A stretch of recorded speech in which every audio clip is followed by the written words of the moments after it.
حضرت امیر معاویہ رضی اللہ تعالیٰ عنہ سرکار اپنے ایک قاصد کو بلاتے ہیں اور اپنے ایک سفیر کو بلا کر کے اپنے پاس بٹھاتے ہیں اور فرماتے ہیں، اے نوجوان، کیا تو نے امام حسین کو دیکھا ہے؟ عرض کرتا ہے، حضور میں نے امام حسین علیہ السلام سرکار کی زیارت نہیں کی۔ آپ نے فرمایا، جب تم نے یہ پیغام لے کر مدینۃ المنورہ کی سرزمین پر پہنچنا ہے تو وہاں ایک گروپ اور ایک حلقہ بندی میں لوگ بیٹھے ہوئے ہوں گے، ان میں ایک بہترین خوبصورت جوان وہاں پر ان کے درمیان جلوہ گر ہوگا۔ لوگ ان کی محبت کے ساتھ، پیار کے ساتھ بڑی گفتگو کو سن رہے ہوں گے، اور جو بندہ بیان کرنے والا اور باتیں سنانے والا سنا رہا ہوگا وہی امام حسین علیہ السلام ہوں گے۔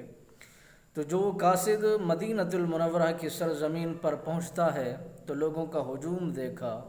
لوگوں کا ایک گروپ دیکھا جو بیٹھ کر باادب طریقے کے ساتھ گردنیں جھکی ہوئی ہیں، اپنے مسائل لے کر حضرت امام حسین علیہ السلام سرکار کی دربار میں بیٹھے ہیں۔ کوئی باتیں سیکھ رہے ہیں، کوئی باتیں بتا رہے ہیں، کوئی پیغام لایا، کوئی قاصد بن کے آیا، کوئی اپنی حاجت لے کر آیا، کوئی اپنے مسائل کا حل پوچھنے کے لیے حضرت امام حسین علیہ السلام سرکار کے دربار میں بیٹھا ہے۔ جب اس نے ادب کے اس انداز کو دیکھا